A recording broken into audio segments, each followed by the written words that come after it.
Hola a todos, nosotros les vamos a hablar sobre ácidos y bases.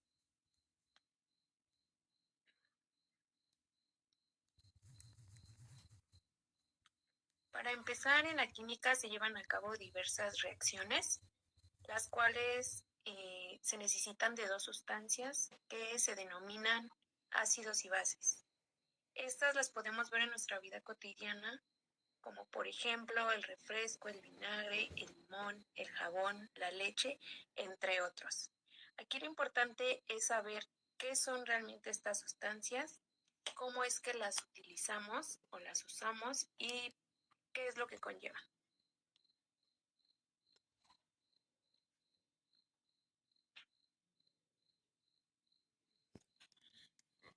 Ahora hay que tomar como primer medida qué son los conceptos básicos para esta investigación.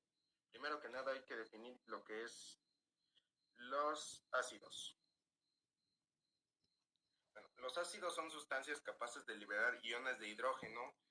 Estas sustancias presentan un pH que va desde el 0 hasta el 7 y tienen la capacidad de dañar de manera grave los tejidos orgánicos. Ejemplos de estos ácidos los podemos encontrar en los jugos gástricos o en la leche, que son ácidos fuertes y ácidos débiles. Después vienen las bases.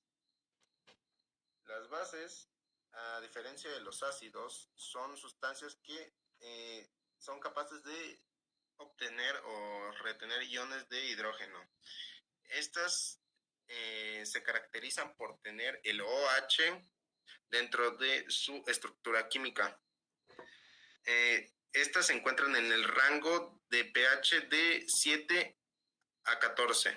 Ejemplos de ellas podemos encontrarlas en la sangre o en los blanqueadores como el cloro.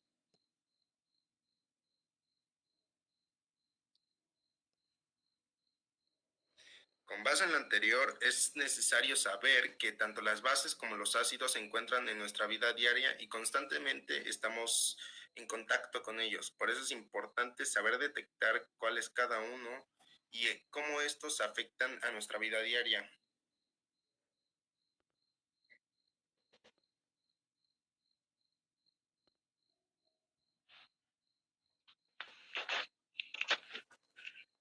Pues bien, para entender de mejor forma este tema de ácidos y bases, por lo general se suele recurrir a un conjunto de tres teorías que se dividen en tres autores.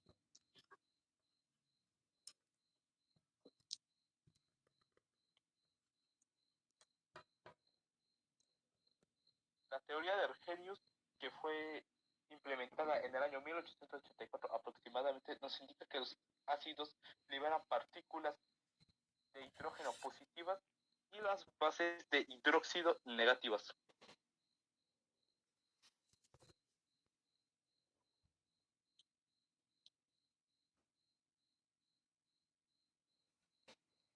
La teoría de Bronsted y Lowry, implementada en el año 1923, nos indica que los ácidos donan iones de hidrógeno positivos, mientras que las bases aceptan esos iones de hidrógeno.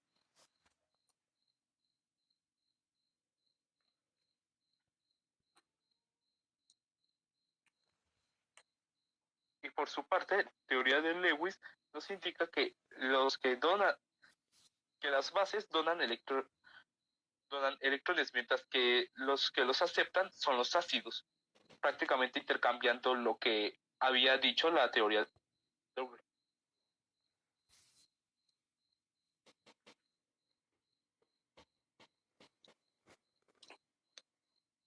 La constante de ionización del agua se lleva a cabo mediante dos moléculas de agua que se separan en un ion hidronio y un ion hidróxido. El ion hidronio, como podemos ver en la imagen, es el del lado de los productos, el H3O con carga positiva, y el hidróxido es el OH con carga negativa. En la imagen podemos ver claramente cómo es la separación de estos dos iones.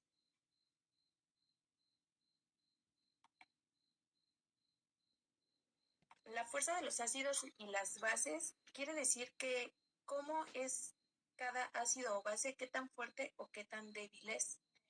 Estos se dividen en dos: ácidos fuertes, ácidos y bases fuertes, ácidos y bases débiles. En los ácidos y las bases fuertes son aquellos que se pueden disolver completamente en el agua. Los ácidos liberan todos sus protones, que son con carga positiva, son muy reactivos y estos bajan mucho el pH de la solución. En el caso de las bases fuertes, estos liberan muchos iones de hidróxido, que son los OH con carga negativa. En los ácidos débiles, los ácidos débiles y las bases débiles son aquellas que se disuelven solo en una parte del agua. Quiere decir que no se disuelven completamente como los fuertes. Y estos no afectan tanto el pH de la solución. Y esto quiere decir que liberan todos sus protones en el caso de los ácidos, y en el caso de las bases liberan todos sus iones de OH con carga negativa.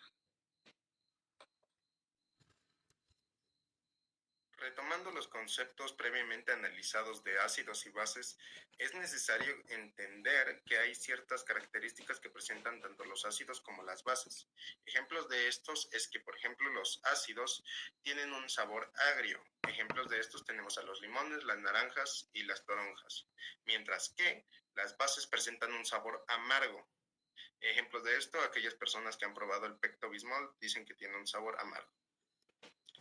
Bien, sabiendo todo esto, es necesario entender que no podemos ir por la vida probando cualquier tipo de sustancia para saber si es ácida o básica. No es como que, uy, qué fácil, se me antoja probar una gota de ácido de batería o una gota de sosa cáustica. Para esas situaciones se crearon los indicadores.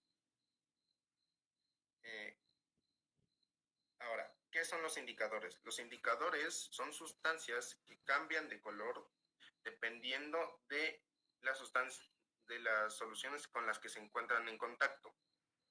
Estos indicadores hay de tres tipos, que son los indicadores naturales, aquellos indicadores que se encuentran en la naturaleza, dentro de vegetales, frutas o plantas. Ejemplos de ellos podemos encontrar lo que viene siendo la col morada, la cúrcuma o también la remolacha.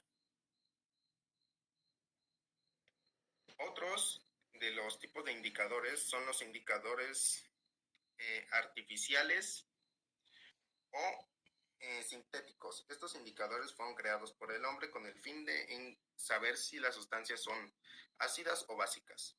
Ejemplos de estas mismas encontramos el papel tornasol, que al entrar en contacto con un ácido se vuelve de un color rojizo y si está en contacto con una base se vuelve de un color azulado.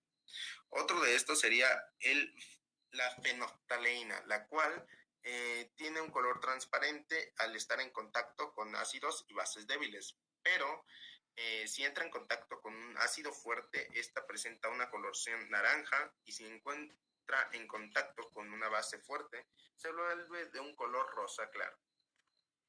Y por último, encontramos la última variedad de indicadores que son los olfativos. Estos, como su nombre lo menciona,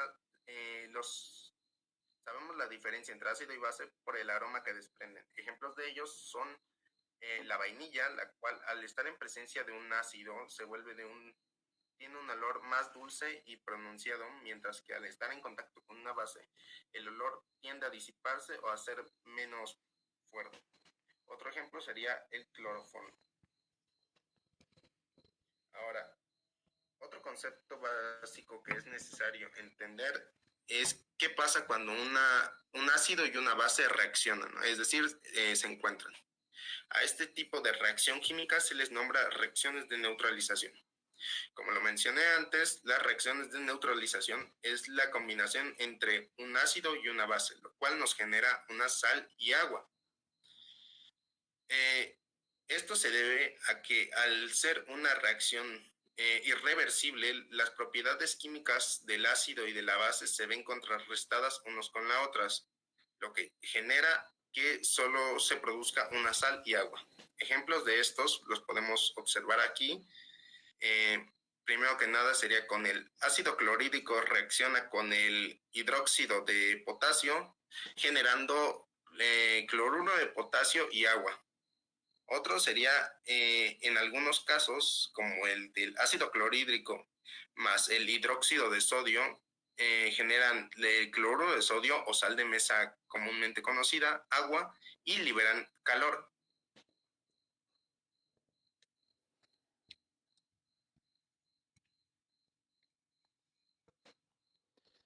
Y bueno, la hidrólisis. La hidrólisis de primera instancia es la reacción que ocurre cuando una sal entra en contacto con agua. Y como resultado de esto nos pueden salir tres tipos diferentes de resultados, que pueden ser ácidos, bases y neutros. Existen diferentes fórmulas para esto y que pueden ser las siguientes. En el primer ejemplo tenemos el ejemplo de un ácido fuerte y una base fuerte. En este caso se tomó como ejemplo el cloruro de sodio, que viene de un ácido y una base fuerte. Y como estas no reaccionan con el agua, hacen que esta reacción permanezca como neutra. En el segundo caso, tenemos la reacción de un ácido fuerte y una base débil. En esta reacción, con el cloruro de amonio como ejemplo, el agua reacciona con el amonio, ya que este es una base débil, y esto hace que se haga una solución ácida, ya que el ion de amonio libera hidrógeno. Y ahora, con los siguientes ejemplos, se tiene cuando es una... Bueno,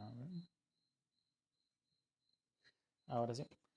En el siguiente ejemplo se tiene un ácido débil y una base fuerte, con ejemplo del acetato de sodio, el cual el agua va a reaccionar con el acetato, lo que va a permitir que se liberen iones de hidróxido. Esto debido a que el acetato proviene de un ácido débil, y esto va a generar que se haga una solución básica. Y como último ejemplo tenemos el de un ácido débil y una base fuerte, una base débil. Aquí como estas dos vienen del mismo tipo, un ácido y una base débil, ambos van a reaccionar con el agua. Y aquí lo que va a depender el cambio del pH es la reacción que predomine más. Por ejemplo, en dado caso de que predomine el amonio, esta será ácida. Si predomina el acetato, esta se convertirá en una solución básica. Pero en el caso de que ambas sean iguales, sus fuerzas sean similares, esta se permanecerá como neutra. Y ahora, el siguiente tema son las soluciones amortiguadoras. En estas soluciones amortiguadoras son aquellas que nos permiten lograr que el pH de las soluciones no cambie tanto al agregarle un ácido o una base. Esto se lleva a cabo mediante un ácido débil y una base conjugada, como se muestra en el ejemplo, el ácido acético y un acetato de sodio. Y también puede pasar al revés, con una base débil y un ácido conjugado, como el ejemplo de ahí del amoníaco y el cloruro de amonio.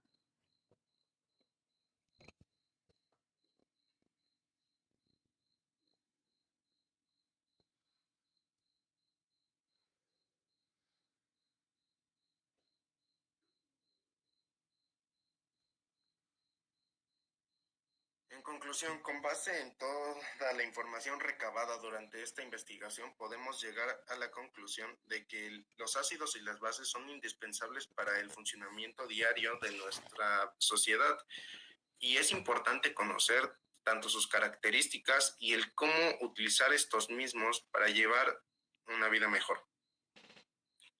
Las fuentes consultadas fueron las siguientes, y eso sería todo por nuestra parte. Muchísimas gracias por su atención.